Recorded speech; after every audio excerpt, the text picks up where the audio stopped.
Welcome to Madhumita's food court. আজ আমি আপনাদের নারকেল আর সুজি দিয়ে একটা মিষ্টি বানিয়ে দেখাবো। এর জন্য আমি একটা গোটা নারকেল কুড়িয়ে রেখেছি। এর মধ্যে আমি 200 গ্রাম সুজি ব্যবহার করলাম আর দিলাম 200 গ্রাম চিনি। এটা দিয়ে আমি ভালো করে এটাকে মিশিয়ে নেব।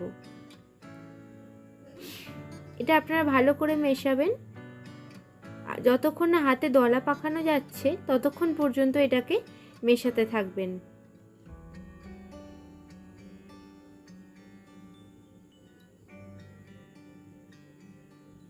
যখন এটা এরকম পর্যায়ে চলে আসবে তখন জানবেন এটা কমপ্লিট। এরপর আমরা একটা প্লেট নিয়ে এতে অয়েল ব্রাশ করে নিয়েছি। এরপরে আমরা এই নারকেলের মাখাটা এর উপরে স্প্রেড করে দেব।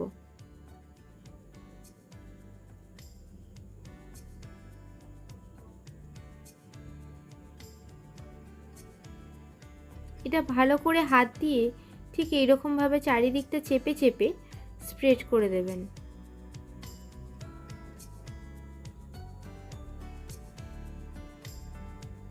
এরপর আমরা একটা ছুরি নিয়ে এটাকে বরফির আকারে শেপ দেব। আপনারা চাইলে এটা হাতেও করতে পারেন বা বাজারে যে ধরনের শেপ দেওয়ার জন্য বিভিন্ন রকম জিনিস পাওয়া যায় সেগুলো ব্যবহার করতে পারেন। আমি এটা ছুরি দিয়েই করে নিচ্ছি।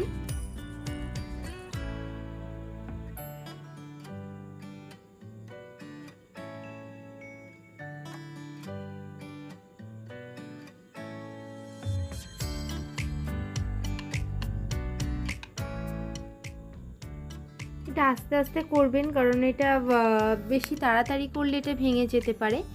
আর এটা আপনারা দশমী উপলক্ষে বাড়িতে আত্মীয় স্বজন এলে আপনারা এটা দিতে পারেন, একটা নতুন রেসিপি।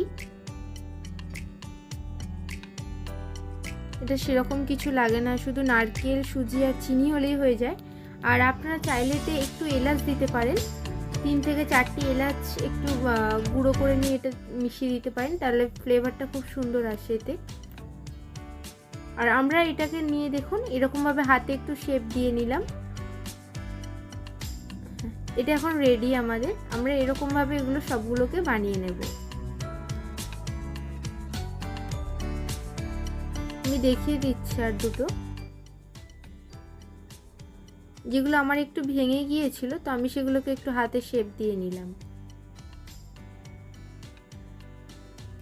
এগুলো আমার ফ্রাই করার জন্য এখন রেডি।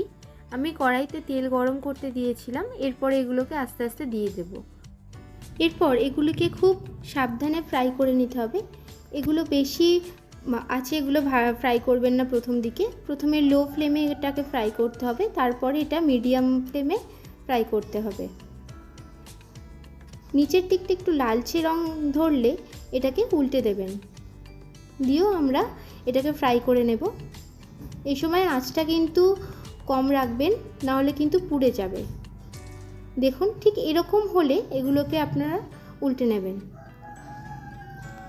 আর এটা আপনারা বিজয়া দশমী উপলক্ষে বাড়িতে বানাতে পারেন। আর এটাকে আপনারা স্টোরও করে রাখতে পারেন 5 থেকে 7 দিনের জন্য। তার জন্য এয়ারটাইট কন্টেনারে এটাকে ভরে রেখে দেবেন। আর এই রান্নাটি যদি আপনাদের ভালো লাগে অবশ্যই আমার চ্যানেলটিকে লাইক, শেয়ার এবং সাবস্ক্রাইব করবেন। আর পাশে থাকা বেল নোটিফিকেশানটা প্রেস করে দেবেন, যাতে নতুন নতুন ভিডিও আসার সঙ্গে সঙ্গে আপনাদের কাছে নোটিফিকেশান পৌঁছে যায়।